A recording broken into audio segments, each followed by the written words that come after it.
Bonjour tout le monde.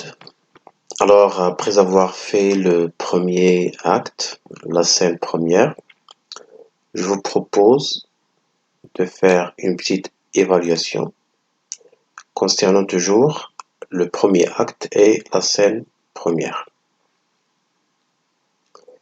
Alors voilà le texte que nous avons déjà vu dans une activité de lecture. Lisez bien le texte et vous allez devoir répondre à plusieurs questions. Et vous allez envoyer les réponses sur mon WhatsApp.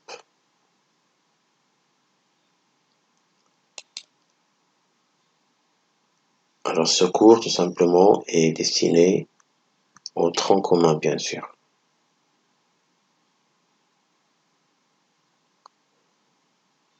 Le texte est un petit peu long mais ce n'est pas grave. Pour mieux s'entraîner. Alors vous avez la première question. Complétez le tableau suivant. Vous allez devoir donner le titre de l'œuvre, le nom de l'auteur, le genre de l'œuvre. Quels sont les personnages qui discutent dans cette scène? Comment s'appelle le personnage principal? À quel ordre social le personnage principal voudrait-il appartenir? Qu'est-ce qu'une comédie-ballet? En ce qui concerne les outils d'analyse, je vous propose un exercice de discours direct, discours indirect. Alors mettez les phrases suivantes au discours rapporté avec le verbe introducteur au passé.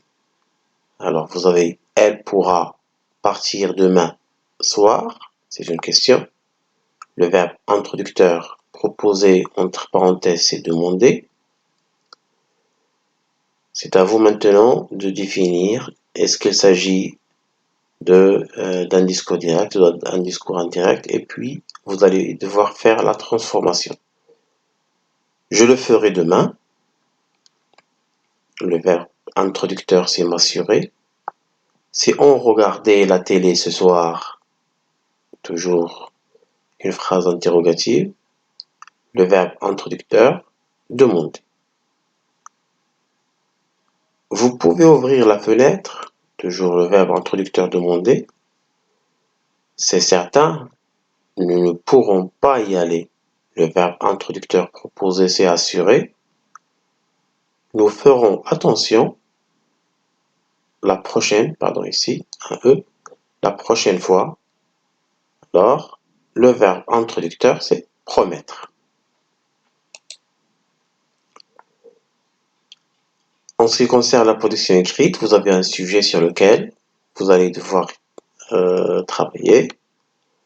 Après un combat sportif, une cérémonie a été organisée dans la ville pour accueillir le vainqueur. Alors racontez en veillant à respecter ces consignes. Il faut respecter la ponctuation, éviter les répétitions et utiliser les mots de liaison. Nous avons déjà fait une leçon qui a traité les connecteurs logiques ou les mots de liaison en général. Voilà.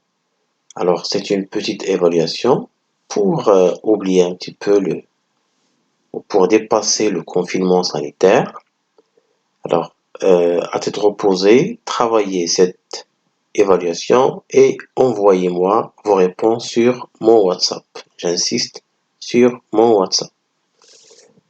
Alors merci de votre écoute attentive et à la prochaine.